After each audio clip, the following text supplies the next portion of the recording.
একটা primary school, এটা আমাদেরও দাবি। 2 নম্বর দাবি হলো এখানে विद्युत कैसे आएगा? কি তোমার কি চাই বলো, কি চাই?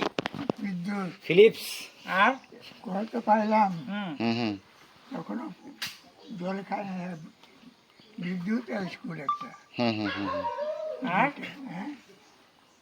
আপনি কল কি পাওয়া গেছেন? কল পাওয়া গেছে?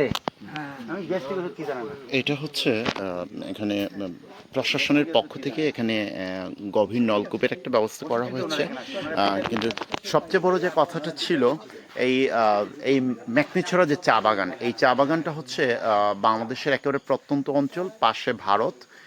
এখানে এর আগে খুব একটা পানীয় জলের একটা বিরাট একটা অভাব ছিল। এখানে একটা ছড়া আছে, ছড়ার পানিটা ওরা মানে ন্যাচারালি নর্মালি ওনারা ব্যবহার করতেন। আর যাই হোক, হ্যালো শ্রীমঙ্গলের জাভেদ ভাই সহ প্রশাসনের সহযোগিতায়, জাভেদ ভাইয়ের মাধ্যমে প্রশাসনের সহযোগিতায় এখানে টিউবওয়েলের ব্যবস্থা করা হয়েছে। তবে সবচেয়ে বড় যে বিষয়টা হচ্ছে এখানকার যে বাচ্চা যে ছেলেরা স্কুলে যাওয়ার জন্য প্রায় 6 থেকে 7 কিলোমিটারের মতো দূরত্বে গিয়ে ওইখানে গিয়ে পড়াশোনা করতে হয়। এটা খুবই ইম্পর্টেন্ট একটা জিনিস। বাংলাদেশ সরকার একদিকে চাচ্ছে নিরক্ষর বাংলাদেশ এবং শিক্ষার হার বাড়িয়ে নেয়ার যে মানে অকল্পনীয় যে চেষ্টা চালাচ্ছে, সেই চেষ্টার সাথে এখানকার স্কুলের যে দূরত্ব, এটা থিওরিগত বা নীতিগতভাবে একটা ব্যাঘাত ঘটছে।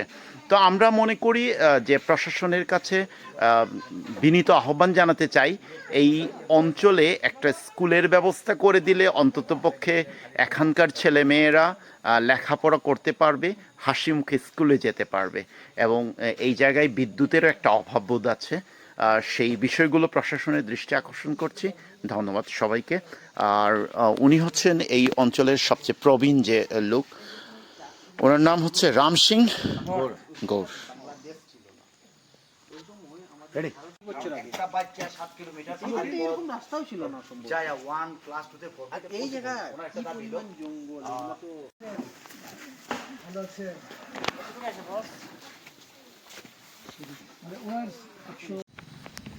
এবার ফেরার পালা, ফিরে যাচ্ছি আবার বাড়ির দিকে।